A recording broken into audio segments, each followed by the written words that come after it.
It's like a short rib, Ooh, I love those. but it's a rattlesnake, so they're all ribs. Well, but really short. Really short, right? Hey, guys. Hi, Eli. What are you doing outside the studio? Like holding the door closed. Holding the door. No, I just thought I'd meet my best pals outside. You know, it's a beautiful night, and I thought we could. Oh my God, what did you do, Eli? This week's essay is about the American Hippo Project, so he probably put a hippo in the studio. Did you put a hippo in the studio? I did not put a hippo in the studio. Well, that's good. One isn't enough for a breeding population. Eli, what the? How many are there? A lot of them, Noah, okay? A lot. Why are there all those holes in the walls? Okay, so I figured that they were cranky because they were hungry. So I got like a big bag of marbles to feed them. But now when they poop, it's like a shotgun. It's everywhere. God. I'll call the insurance company, see if it's covered. But it's not. Does that We Are Farmers thing, though. Bum, ba-dum, bum, bum, bum, bum. Just kablow, you know?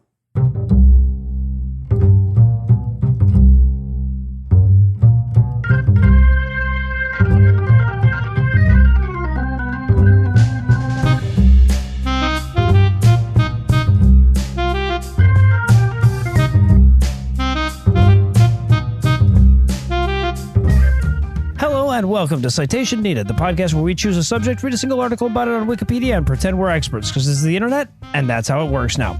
I'm Noah. I'm going to be leading this safari tonight, but to do that right, I'm going to need some megafauna. First up, two guys who are just now learning that hippos in the wild don't really eat marbles, Tom and Eli. Okay, yeah, and also, they will kick you right out of the zoo for trying to feed them. Fucking rude. Yeah. Joke's on them. More marbles for me now. There you go. And also joining us are two men who, based on the smell, thought I was lisping when I suggested they wear pith hats, Heath and Cecil. All right, no, you know the old saying, don't pith on my hat until it's ready. This is the poop deck all over again. Isn't it, though? Ridiculous. And of course, before we get going, I want to thank the patrons for allowing me to have a job where I can solve problems by realizing that pith sounds like piss with a lisp. You'd be surprised how hard a skill that is to monetize. And if you'd like to learn to join their ranks, be sure to stick around to the end of the show. And with that out of the way, tell us, Heath, what person, place, thing, concept, phenomenon, or event we'll be talking about today? We're going to be talking about Frederick Russell Burnham, Frederick Joubert Duquesne, and hippos. Okay. So who were Frederick Russell Burnham, Frederick Joubert Duquesne, and also did you say hippo? What are... You said hippos at the end? Yes, I did. I did say hippos. Hippos will be involved. But let me start with Frederick Burnham and Frederick Duquesne. They were both spies, and they were bitter enemies throughout most of their adult lives. Oh, one of them were all white, the other were all black. Because I might have read about their exploits before. So Burnham was an American military scout who worked for the British Army in South Africa during the Boer War. And Duquesne had pretty much the same job for the other side, the Boer republics. The Boers were Dutch-speaking colonizers in the region, so neither side is the good guys. They're both just fighting over who gets to pillage gold and other resources from the indigenous African people in the region. Burnham and Duquesne were both just terrible people in their own way, but they were also both amazing at their jobs. And at one point, they were each assigned to murder each other during that war. But eventually they came together and became allies in the United States of America, thanks to a delightful animal called the hippopotamus. Delightful? Man, if I had a nickel for every time a bitter international dispute was solved by a hippo in America, why, I'd have a podcaster's 401k. We should probably move on. It's personal. Yeah. More like a 401 comments. Am I right? Seriously, if y'all would become patrons, we would really appreciate it. It's like, it's rough out here. All right, so let's meet our two main characters other than the hippo. I'll start with Burnham, who's known as the greatest military scout of all time. The scout was a position in old-timey warfare.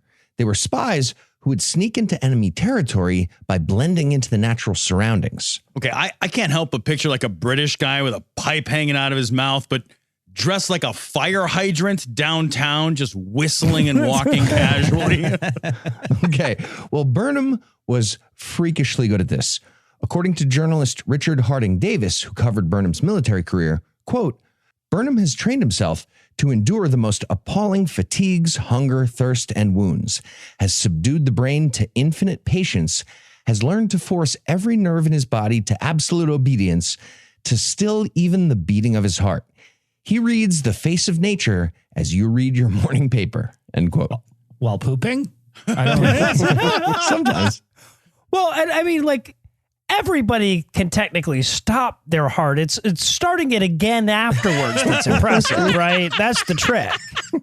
All right, so I'll start at the beginning with Burnham. He was born in Minnesota in 1861, and he started learning to be a special ops ninja scout guy at age 1, really. In 1862, the colonists of the region got into a conflict with the Native American Lakota tribe, and there was a raid on the town where Burnham's family was living.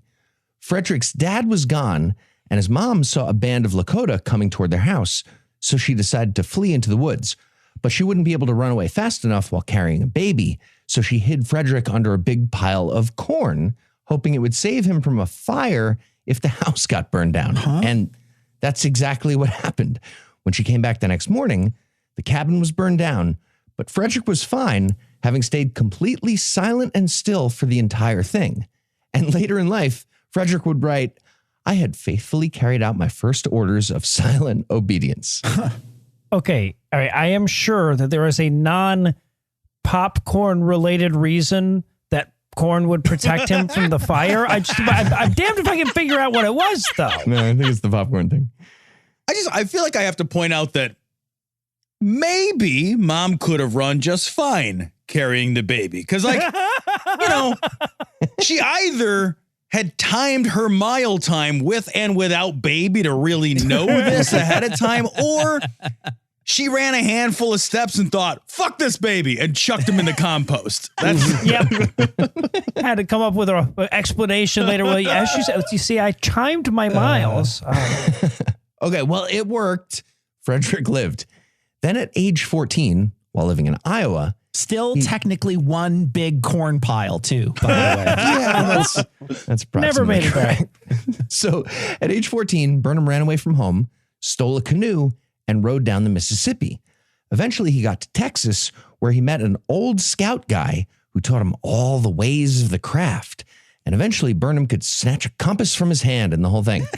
From there, Burnham got into mining, and he actually had a small gold strike at age 22. It made him enough money to go back to Iowa, find his best girl, get married, have a kid, and move to California to start a citrus farm. But he sucked at running a business. And you can't really just rip fully formed oranges out of the ground and then sell them and then leave like when you have a mine. So he was kind of out of his economic comfort zone, and the orange grove completely failed. I just want to point out that I like that old-timey dudes had and then abandoned their families as a footnote, the way we would describe playing a little sports in college today. They're like, I had 2 children, left them motherfuckers alone, and then on to the rest of his tale. Okay, no, he's still with his family, though. In 1893, Burnham moved his family to South Africa to find a new frontier to pillage. Yeah, much longer canoe ride, though, this time. Yeah. Way longer. Pretty much as soon as he arrived, a series of military conflicts flared up, and he got hired by the British Army to be a scout. And by the time the Boer War got started, he was a highly respected veteran and got to use all his weird abilities to great effect. The war stories about him were plentiful. For example, he once successfully hid from the enemy inside an aardvark hole for about 48 hours before finishing his mission to disrupt their supply line. Another time, he floated down a river hidden inside the carcass of a dead cow that I guess he killed. And he cut out eye holes so he could spy on the enemy camp along the way. Hey, Captain, anything about that tauntaun seems strange to you?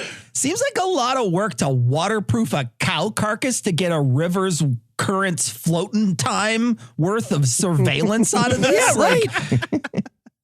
Also, How much lube do you need to fit a man inside an aardvark's hole? War is really hell. It really is hell. All right, 4.2 cock the gallons. wagon. That was in the game, right? So The game he's talking about is fucking Aardvark, by the way, in case anyone doesn't know that one. So, in the spring of 1900, Boer War was in full swing and Burnham was captured. The Boers had an intel about Burnham by this point written on index cards, describing him as, quote, a godless, illiterate rogue from the American West. Burnham saw one of the cards ahead of time, though, so to hide his identity, he started up an argument with one of his captors about whether baptism by sprinkling technically counted as the magic spell, or did you have to do the full immersion to get into heaven? And then he recited some poetry on top of that. The captors decided he obviously wasn't the godless, illiterate rogue from the intel, so they did not execute him, and he was able to sneak away that night. And that, ladies and gentlemen, etc., is the only time poetry was ever useful. Interesting side note. So that war ended with the British winning, and Burnham got a bunch of honors for all his heroism along the way. In 1905, he moved back to California, and once again, he hated the distinct lack of pillaging indigenous people and the environment and other gritty white guy stuff. He was pissed none of that was available. So he hatched a new idea and started writing about it.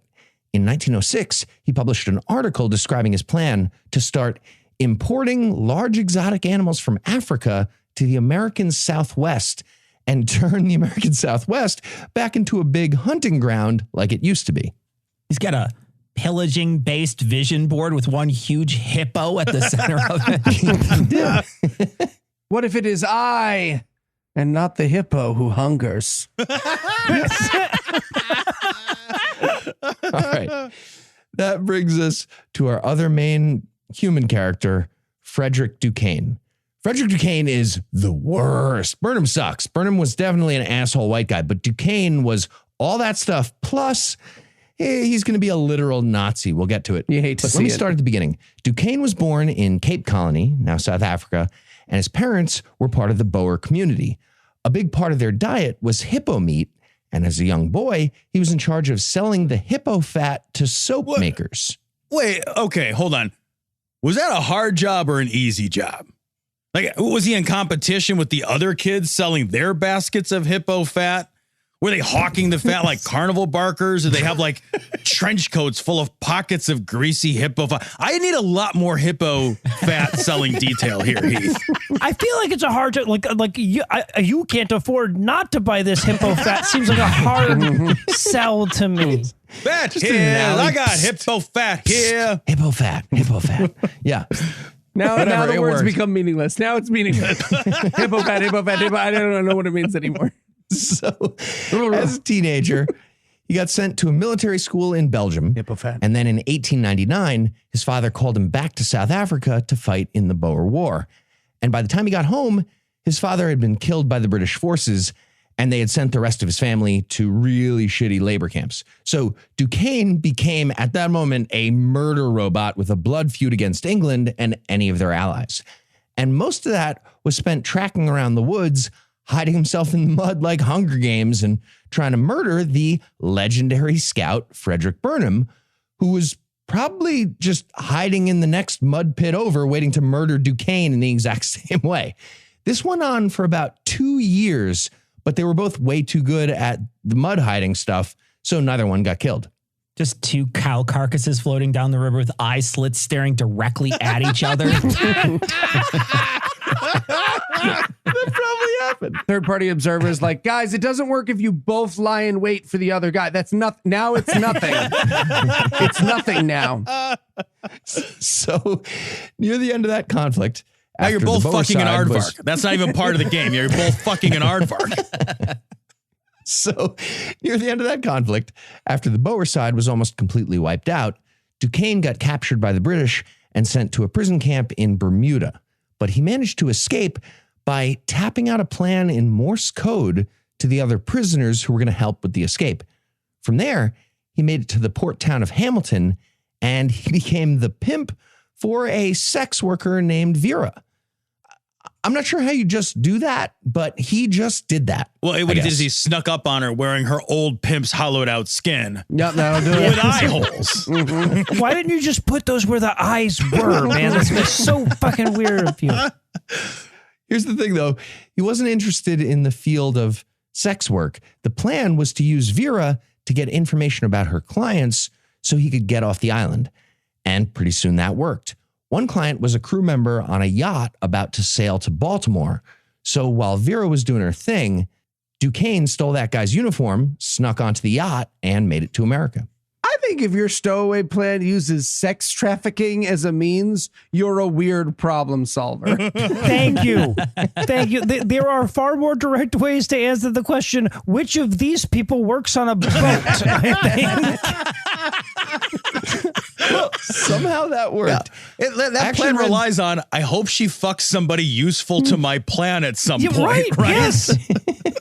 This is going to take forever. So Duquesne got Why on do the you have a boat. big cow in your room where you have second people for money? Don't worry about it. How much to put it in the aardvark? This is crazy. I keep walking across the room and the cow's eyes follow me wherever I go. It's so creepy. It's like a Scooby-Doo painting in here. So Duquesne made it to Baltimore and then settled down in New York City, where he became a writer and established himself as a big game expert who specialized in stories about hunting in Africa. And he got himself enough notoriety to get hired by Teddy Roosevelt to be a hunting consultant ahead of Roosevelt's post-presidency trip to Africa. Duquesne also started performing a live lecture called East Africa, the Wonderland of Roosevelt's Hunt. And as it turned out, in 1910, he gave that lecture in Washington, D.C., the same week that a U.S. congressman from Louisiana named Robert Broussard was in town gathering experts to support his big upcoming proposal for some hippo-based legislation. And that brings us to the first ever hippo-themed hearing on the floor of U.S. Congress. So on March 24th, 1910, Representative Broussard officially proposed H.R. 23261, a bill that would give $250,000 in funding for importing African hippos and installing a large breeding population in the marshlands of the American South. The idea was meant to solve a problem called the meat question. There was a major meat shortage at the time. Beef prices were soaring. The population was growing quickly. And we had not invented like salad yet or like vegetable sides or, vegetarianism. Not until like the 70s. Meat was the only food in 1910. And according Born to in the wrong Broussard, era. his experts were estimating that a giant population of free-range hippos in the bayous of Florida, Mississippi, and Louisiana would easily yield over 1 million tons of meat every year. God, I am genuinely sad that this is not a thing. Like, not only would I eat a hippo right now if I could, but I would love nothing more than for Florida to be full of angry hippos knocking over fan boats full of Trump voters. This sounds... mwah. Yeah. If Citation Needed has a through line, owning animals you know nothing about is a strong contender. Strong. Yep, this fits. Well, but so as silly as this idea sounds, though, you have to compare it to what like we actually did with that area, and this is not worse. Right? Also, side note, Broussard was actually trying to solve two problems at once with the hippos. The meat shortage was the obvious one that was turning into a national panic, but he also wanted to fix a local problem with a plant called the water hyacinth. The flowers had overrun the waterways of Louisiana, clogging up shipping routes and killing large populations of fish. The War Department had already tried to get rid of the plants, but they kept growing back. In one attempt by the War Department, they tried dousing the plants with oil in those waterways to protect the environment. But the hyacinth plants would just sink to the bottom and then wait it out and then rise back up and keep growing. And the origin of the hyacinth makes the story even dumber.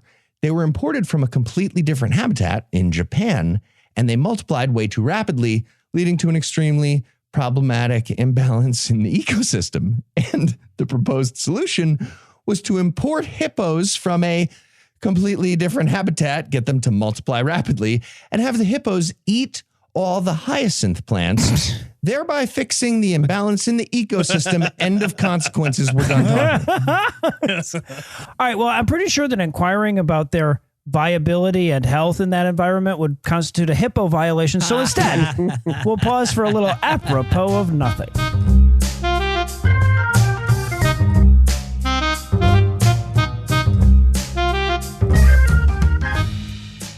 I'd like to thank my top advisors for coming so quickly. Thank you so much. Of course, Senator.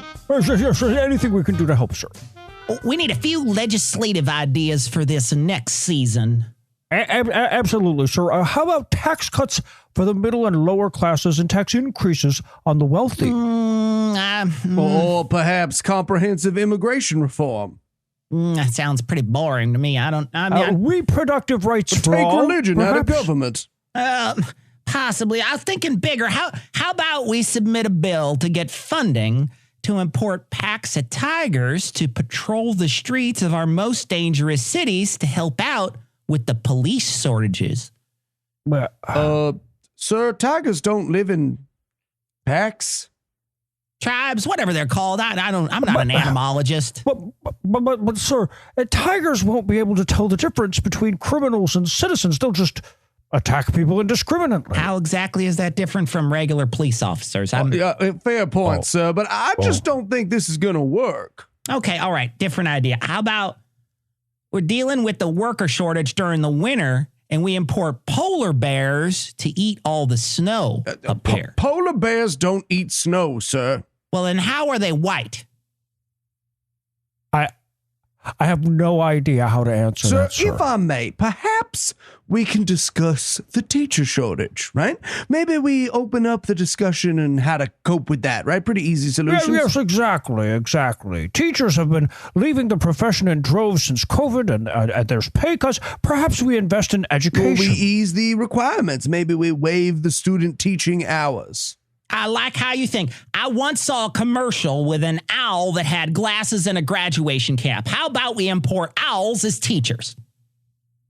Well, admittedly, that's probably better than the veterans they're allowing to teach in Florida. So, okay.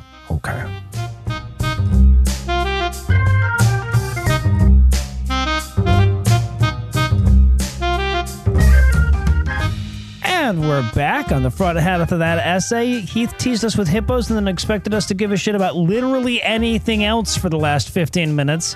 Thank you, Noah. Now we're to the hippo part. So Heath, tell us how this hippo hearing goes. Finally. Okay, so Broussard had three big experts to give testimony at the hippo hearing. Burnham, Duquesne, and one other guy named William Newton Irwin. Irwin was an expert on apples, which are a lot like hippos, so he was perfect. I mean, both will keep the doctor away. Yeah, okay. All right. This is true. So Irwin was first up at the hearing, and he tried to explain to the United States House of Representatives that the only reason we don't eat hippo meat is because it's not considered cool. What? All we had to do was adjust our attitude. In a scientific paper on the subject, Irwin compared himself to Christopher Columbus on this topic. And that's not a good sign when someone wants to start importing stuff from Africa. Anyway, according to Irwin, quote, "I'm being laughed at just like Columbus being laughed at as he sailed toward what looked like the edge of the earth, but was in reality a new and nutritionally superior world of hippo brisket." Okay. Hippo brisket sounds amazing. Oh, God, doesn't it, though? Also, you can repurpose the smoker as like a 6-person sauna. So I'm really disappointed we're not in this timeline, Heath. Right. Really disappointed. Me too, man. Me too. So next up at the hearing was Frederick Burnham. He expounded on the argument that any aversion to hippo meat is just an arbitrary line about which animals are cool. He explained that we mostly eat cows, pigs, sheep, and poultry, but those were also originally imported to America. And then we stopped adding new animals for no good reason. He also mentioned how we imported African camels to be pack animals in the Southwest, and the camels were clearly better than horses on that terrain. But again, the problem was coolness. We just had to change the attitude because soldiers on horseback would make fun of the soldiers on camels. So everyone started refusing to ride camels, and we had to give up the idea. Actually, everyone was just sick of Private Smith, who every time he mounted a camel was like, hump day, am I right? Am I right, guys? Hump day. I feel like we spend way too much of our time travel fiction on like, what if you could kill Hitler, and not nearly enough on what if we were camel boys riding the Southwest Territory with a pack full of hippo turkey. Yes. Well, and now we know that all it would have taken was be like a little bit of claymation hippos and sunglasses singing Marvin Gaye songs, right? We know how to tackle this problem now. All right. Well, that brings us to the testimony from Frederick Duquesne. Who was a hippo. Burnham finished his talk and he sat down, and then Representative Broussard introduced his final speaker. And onto the stage walks Burnham's mortal enemy, who he spent 2 years literally trying to murder in the woods. He was in a hippo out like a whole hippo carcass. He just cut eyes in the side. So how did he recognize him? They didn't see like it just was he covered in mud and fucking an aardvark? So at this point, I'm guessing there was about 10, 20 minutes of death staring between the two guys in complete silence. And then, a bunch of peeing to establish dominance. And then Duquesne finally started talking. He explained to the U.S. House exactly how easy it is to domesticate a hippo. What? According to Frederick Duquesne, hippos are absolutely not dangerous. Except, yes, they are. They're very, very dangerous. They're literally the most dangerous large land animal in the world. He also added that you can feed milk to a baby hippo from a bottle, just like a baby human, and you can lead it around on a leash like a pudgy hound. Okay, there is a 100% chance Eli would have one of these as a pet, and it would shit on enormous pee pads in his living room. Fuck yeah, it would. And I'd name him Sylvester, and he would wear a little bow tie and a little tiny hat. Why Sylvester? Sylvester is a good name for a hippo. Can I be honest with you guys? Can I be straight? Can I speak from my heart? The joke I spent the most time on for this episode was the hippo's name. Then on Sylvester. Yep. Okay. Like Stallone? Yeah. Okay, the hippo. Exactly. Like the but cat. also Wasn't there a Sylvester the cat? Yeah. Yep. Thuffer Also, and Fuckatash. Exactly. Also, with a lisp. Did we do lisps earlier? Also, he gentleman. Okay. He hippo. So importing hippos across continents to a brand new ecosystem, that's a terrible idea. But the word ecosystem had just recently been coined by, some nerd. So nobody cared, and the response to the hearing was very positive. One headline said, "Hippopotami for Dixie." The Chicago Tribune ran a story about the hippo plan right above a headline about Delmonico's steakhouse raising prices on steak because the supply of cows was dwindling. And a New York Times editorial praised the delicious flavor of lake cow bacon. Oh God, is what they lake called it. cow bacon. If this doesn't end with all of us getting together for surprise hippo sandwiches, Heath, I am going to be pissed. Right? Because I got a hankering for some hippo. And talk to the publican. They'll get some hippo stuff, right? God, I would eat. Love a good HLT. Oh, man. Oh, Delicious. So we're going out for hippo after this, right, guys? absolutely. Yes. I'm in. So the hippo hearing definitely seemed like a big success, but there wasn't enough time to get the money from Congress before the session was over. So They're like, damn it, I knew that staring contest was too long.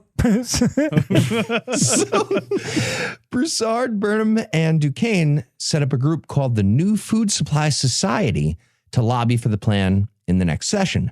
But despite their best efforts, in the end, we did not, sadly, get the American hippo. The Department of Agriculture eventually decided that, and this is almost their exact words, okay, we're just doing more beef instead. Hippo meat's weird. Stop being weird. That was like almost exactly what I said. They did not mention anything about the potential downside of a transplanted population of enormous murder cows. They just kind of got lucky with the right answer being no. That being said, some people still argue that diversifying our meat supply with hippos might have been helpful and could have prevented some of the problems that arose with our modern cattle industry, like unethical conditions for the livestock. The assumption being that hippos just wouldn't allow that. Wait a minute, like Like they literally would just not put up with our shit. Yeah. Our solution to treating cows badly is to just get cows that kick our ass if we try that. What? I mean, again, I'm on board with a lot of this. Yeah. I'm just saying, Another Hippo problem- Run is a very different movie than Chicken Run. So one other problem cited by critics of the cow-dominated meat industry is something called blue baby syndrome, which can be caused when infants drink well water that's contaminated with fertilizer runoff from feedlots. Apparently, the baby literally turns blue.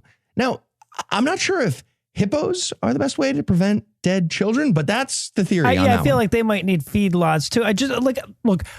Our track record of importing African natives to the American South is so bad that I feel like we just toss all those plans out without bothering to debate them in the houses of Congress, right? Yeah, that's a fair rule of thumb. Yeah. Just scratch all of that. Yeah, that's fair. Now it's time for the extended Animal House close. Here's what happened with Frederick Burnham. Pretty soon after the Hippo project fizzled out, World War I started happening, and Burnham got all amped up about the preparedness movement. That was the belief that America would need to enter the war at any minute, and that President Woodrow Wilson was a cuck who was refusing to build a big enough army. So Burnham organized the San Francisco Preparedness Parade. He lined up 200 nurses in uniform, 500 surgeons, 200 optometrists for eye stuff, one vaudevillian actress dressed as the goddess of preparedness, Like you do. and something called the Division of Six-Footers. That was literally just a few rows of tall people. And this is 1916. So that was a grand spectacle for tall people. You were born too late, Heath. We all Right? Could have had your own Right, parade. So he set up that parade, but then some anti-war protesters set off a suitcase bomb to shut down the Warhawk parade. So it didn't really happen. Come to the Preparedness Freak Show. See the towering 5'11 Brigade, the enormous 180-pound man, and don't miss the woman that works outside the home. A suitcase. The only way to stop a bad guy preparing for bombs is a good guy with a suitcase bomb. yeah. America. Yeah, Bombs for peace. That's so fucking weird. that's what happened. Better not get in a war or I'm going to blow you up. I got to cut that or Ted Cruz is going to use that later this week. So from there, Frederick Burnham just kind of faded into obscurity, except for one other detail. He ended up being the prototype person who inspired the Boy Scouts of America. The group's founder, Robert Baden-Powell, was one of Burnham's commanders in Africa, and Baden-Powell's vision was to create a generation of young boys who would become, old-timey special ops ninjas just like Burnham. The signature neckerchief on the Boy Scout uniform is actually based on Burnham. He would always wear those. And their motto, "Be prepared," is an homage to his philosophy. Also, the very long history of bigotry in the Boy Scouts might have been inspired by Burnham too. Heath, I appreciate what you're doing there, but as bad as he was, I feel like that was before his time. That's a grand old tradition. He was setting up other bigotries that maybe led to that. It wouldn't surprise me. So that brings us to one of the best extended Animal House closes of all time. The story of Frederick Duquesne. It is far from over. After being forced to give up the hippo idea, he decided to pursue a different exotic animal plan. In 1911, he organized a publicity stunt for a matchstick company. Duquesne would bring a band of indigenous Peruvian people and have them drive a large herd of imported llamas from New York City to the matchstick company's headquarters in Ohio. What? You might be wondering, how is that even remotely related to matchsticks? How would that sell matchsticks? No fucking idea. Go fuck yourself. This is 1911. So it was a big public spectacle, like, tall people walking. But at the last second, someone pointed out, okay, but how does that sell any matchsticks? And the whole thing got canceled, I guess. Well, a week before, one of the Peruvians posted a picture of a plus-size model on their Twitter, called her ugly. That's why it was canceled, Heath. That's why it was canceled. All right, Heath, but if I were in the market for matchsticks, And one brand went through all the effort to drive a herd of llamas from New York to Ohio with a team of Peruvian llama herders. Right. And the other guys fucking didn't. I know whose matchsticks I'd buy. Wait, you'd buy the ones that did that or didn't do that? Effort, man. You earned my business. Right, Absolutely. Okay. All right, so I don't mind saying it, Heath. This whole essay has a things that very nearly happened feel to it so far. Thank you. I was promised Hippo facts. So from there, Duquesne tried to cash in on his relationship with Teddy Roosevelt again. This time, Roosevelt was doing a tour of South America, so Duquesne made a plan to produce a documentary featuring himself as the star doing all the stuff that Roosevelt would be doing. He got funding from Goodyear Tires by promising to also pillage some rubber from South America along the way. So with that money, Duquesne bought 20,000 feet of film for $80,000 and he insured it, pin in that, and he got ready to leave. But the documentary never happened because World War I broke out right as Duquesne set sail for South America. So instead of doing the documentary, he got to Brazil and he found a German consulate and he became a spy because that's the other thing he knows how to do. I feel like Duquesne's friends stopped making plans with him because you knew he was always going to cancel to be a spy. So I'm just going to see this movie by myself. So as a spy, Duquesne's main focus was bombing British cargo ships. He would pose as a Dutch botanist and he'd trick British sailors into carrying rare orchid bulbs to his relatives abroad on their ship. But the packages would actually contain slow-fused time bombs that would blow up the ship in the middle of the ocean. So Duquesne had a blood feud with England, but more specifically, he had a blood feud with Lord Kitchener of England, who was in charge of the British Army that killed his father and burned down all the Boer villages in Africa. So here's the revenge plot, at least according to Duquesne. This is what he told a biographer. In 1916, he claimed he snuck his way onto the HMS Hampshire by pretending to be a Russian count. Lord Kitchener was on the same boat. When they got close to Scotland, Duquesne signaled a German U-boat to fire a torpedo at the Hampshire, and then he snuck away in a lifeboat at the last second before the Hampshire got destroyed, killing Kitchener and about 600 other people on board. This whole thing is entirely made up, we know now. Duquesne was still in Brazil doing spy stuff and insurance fraud. Yeah, he also punched all his grade school bullies in the nose while everyone in the lunchroom slowly clapped, man. Duquesne. That's what they said.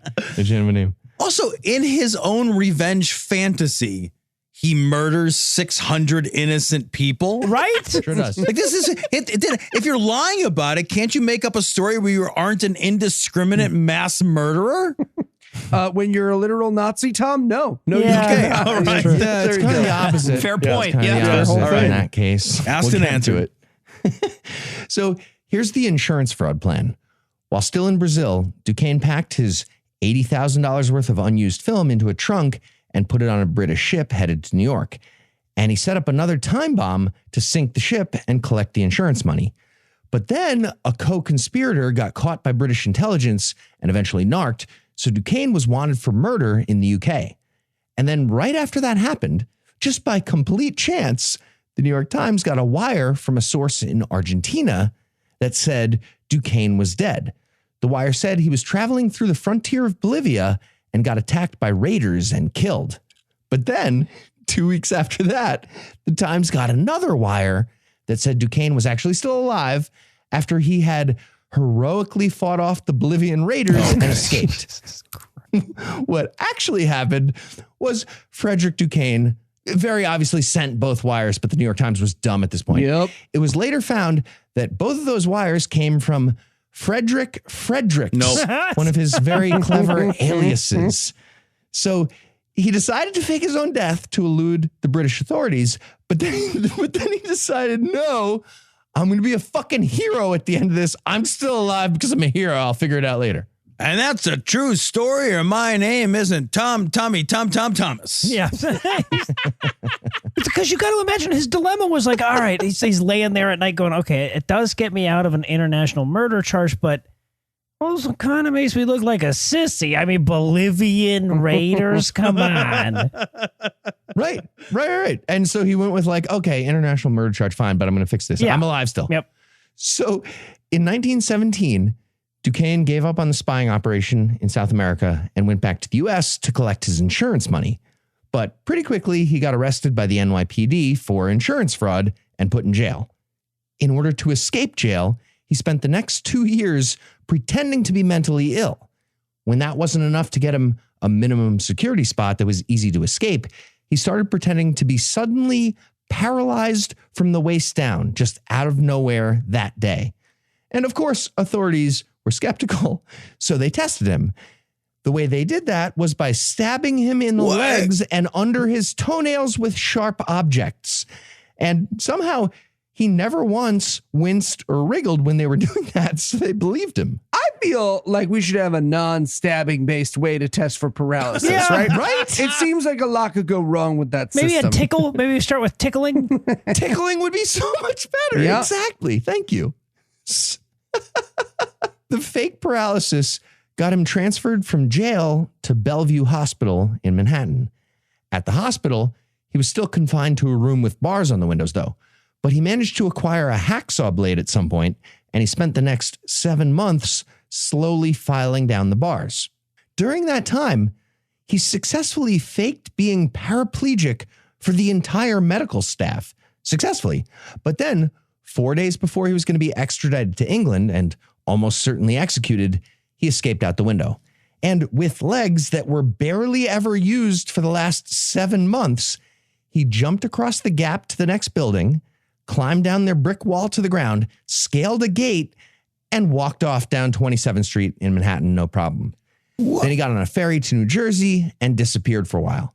But that whole story, I guess it wasn't impressive enough for Duquesne's ego. So a month later, he sent a letter to a friend in New York with a much better story on top of all that stuff. Jesus. That included a swashbuckling fight on the way out and a high-speed chase at the very end in a sports car. And at the end of the letter, it said, P.S., as many papers as possible, keep clippings. And then I turned into a Native American and I ripped a sink out of the wall and I threw it through the window. True story, man. Yeah. I hate to break it to you, Duquesne, but you're kind of fucking your own legacy here, right? James Bond never turned around and went, holy shit, did you see me blow up that jet ski? Fuck. Tell me you got that on video. That fucking ruled. So cool. So after the escape, Duquesne laid low for a while, but then World War II broke out and he really wanted to be a Nazi. So he got in touch with Germany again and started up a Nazi spy ring in the United States. That included a Gestapo operative who organized labor strikes to disrupt American manufacturing, an old librarian guy who did book spy stuff, and a figure skater named Lily Stein who ran honeypot operations. Eventually, he had a team of 33 Nazi spies working under him. But after a few tips, the FBI started investigating, but Duquesne was a master of the spy craft, at least by the standards of the 1930s, so it was hard to get him. According to the agent assigned to do surveillance on Duquesne, quote, he used all the tricks in the book.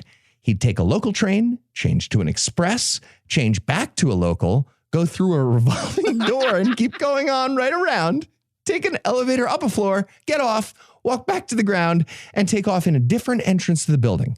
Yeah, and sometimes the white spy that was following him would get blown up by a bomb disguised as orchids. It was a whole thing. Yeah, I feel like the book would have had more tricks than that in it. Right? It's a pamphlet.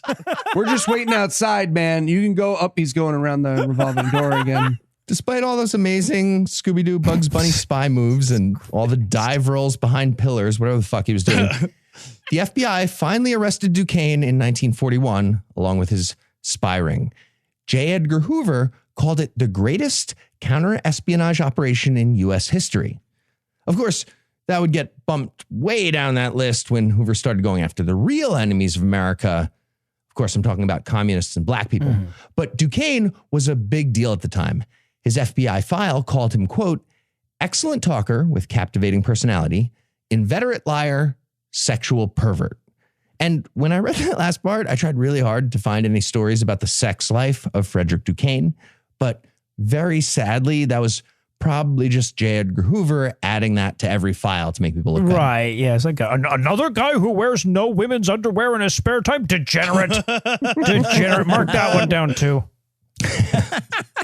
So before we close it out, I want to circle back to the animal called the hippopotamus. Yay, hippo facts. Yeah, we're gonna talk about the hippo a little bit more. Hippo facts. Hippo So, facts. the hippopotamus. I wish I was a crowd of people. The name comes from the ancient Greek for river horse, and they're the third largest land animal in the world. Only the elephant and the rhino are bigger. Side note, both Burnham and Duquesne looked into the importation of elephants and rhinos Jesus. too.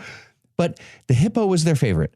The hippo grows up to 18 feet long, up to 5,800 pounds. Jesus Christ. It lives up to 50 years, and the adults have exactly 0 natural predators. And they can run up to 30 miles an hour. God damn. See, maybe I'm just bulking up to run super fast. You guys haven't been giving me my Can you shot. run super fast? I'm glad of a lot of things, but perhaps none more than living in a world where adult hippos have no natural predators. Jesus. Me. So, also worth noting, the hippo is extremely territorial and also very bad with eyesight, which is not a good combination for something you want to import. In their mind, they control a big stretch of water, wherever they are, where they live in a group of up to 30 or 40 other hippos called a bloat, which is an awesome That's name pretty for their damn group. good, yeah. And if any kind of, vague, blurry object, because they can't fucking see, goes near their water or near their bloat, the adult males fly off the handle and they charge at up to 30 miles an hour with extremely sharp teeth that grow up to 15 inches long inside of a mouth that hinges open 180 degrees. Jesus Christ. Their bite force is about 1,800 pounds per square inch, which is about triple that of a lion. They can easily chop a person in half with a single bite with that force. And they definitely attack people, killing about 500 a year. That includes a 2014 incident when a hippo attacked a boat, capsized it, and killed 13 people. Jesus. Were they all waiting around trying to get selfies with it? What the fuck? How does he get all 13? I mean, the first guy, I blame him. The 12th guy, though? Yeah, right. Admittedly, it was a bloodbath, and that is the downside. The upside is they used the Disneyfy Insta filter, so the pics were adorable. Oh, so cute. Okay, you ever see a baby hippo? They're fucking are super adorable cute. indeed. I want one Cute. so bad. What do you name Okay, it? just a couple more details Sylvester. about hippos. Thank you. This first one, I actually just learned this. Apparently, hippos cannot swim. Huh. They spend most of their time in the water, but instead of swimming, the extremely high density of their bodies makes them sink straight down and they just run along the bottom, which is amazing. And they can hold their breath for about 5 minutes if needed, so they can run along the bottom for a while. Also, this is the most important part. Hippos do something called muck spreading. In order to mark their territory, they take enormous medium wet shits and they spin their tail really fast while they're doing it. So it acts like a fan and it spreads the feces over a much bigger area. So it's like Tucker Carlson then. That's what you're saying. I mean, say what you will, but that'll mark your fucking territory. Sure will. True. All right. So with all that being said, just in case somehow you're still wondering if it would have been a good idea to transplant a really big breeding population of angry river horses the size of a Chevy Suburban that are half blind and run 30 miles an hour and defecate like a sawed-off shit bazooka, there is a real-life example to inform the answer to that question. Sometime in the early 1980s, Pablo Escobar did a fucking giant line of coke, and he decided to import hippos from Africa to be his pets. Yes. But then he got arrested, and he left his estate, and now there's a group of about 100 hippos that's just been fucking shit up along the Magdalena River in Colombia for the last 40 years. They don't fit the ecosystem. Their enormous bazooka shits kill fish and plants. And biologists are worried that the population could quickly reach 1,000. And the Colombian government is having serious trouble figuring out what to do with the so-called cocaine hippos. As far as we know, the hippos aren't using any cocaine themselves, but their behavior is pretty much the same when they're sober. So I guess it doesn't really matter. All right, so if you had to summarize what you've learned in one sentence, what would it be? Cocaine's a hell of a drug. That it is. Okay, so are you ready for the quiz? Ready for the quiz. All right, Heath. What was the name of Duquesne's book of naturecraft? A. How to make sure your enemies can not see you. Nazi. Nazi you. He's a scout. And he went high. you. Nice. B. He was a Nazi too. Yeah. B. Two lips sink ships. Nice. Oh, because the botanist. Yeah, Dude, that's actually really That's good. pretty Yeah, good, yeah. nice. Yep, they get worse. Here we go. I had to. Okay. C. C. How not to scream when someone jams something sharp under your toenails. Or D. Straight from the hip. Wow. Nailed it. The hippo. Nailed it. All right. Well, I got to go with A. How to make sure your enemies can not see you. Correct. Very good. Excellent. All right, Heath. Obviously, importing hippos to Florida is a very bad idea. We don't want to upset the delicate Floridian balance of nature. Which of the invasive species below is currently doing the most damage to the native ecosystem? Oh, I have a guess. You go first. All right, A, Burmese pythons, which are now an established apex predator in Florida swamps. Really? Yeah. Oh, yeah, absolutely. They're fucking, they eat alligators and shit. It's fucking crazy down there. All right. It's A. You just confirmed it was A. Yeah, I know, you just said- because you just there's more helped. options.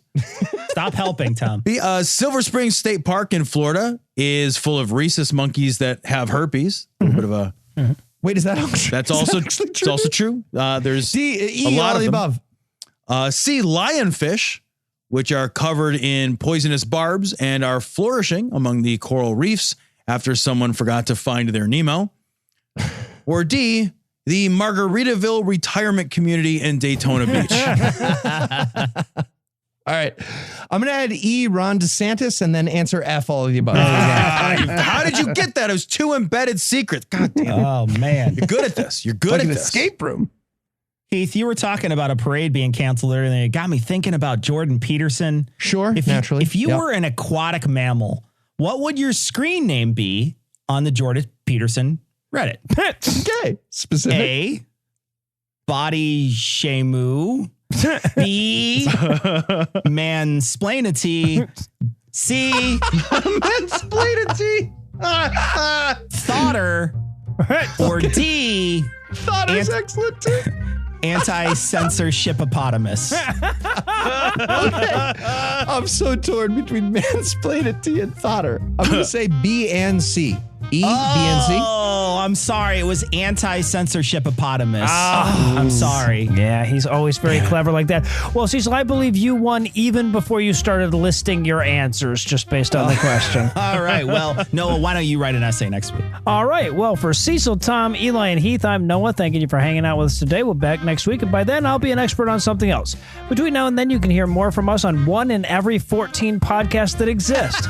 And if you'd like to help keep this show going, you can make a per episode donation at patreon.com/citationpod or leave us a 5-star review everywhere you can. And if you'd like to get in touch with us, check out past episodes, connect with us on social media, or check the show notes, be sure to check out citationpod.com.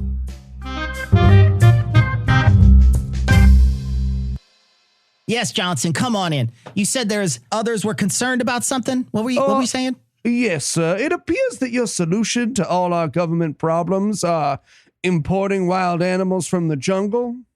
Well, that is insult. I am insulted. What an insult. Get out of my office. No, I'm right sorry, now. sir. I'm going.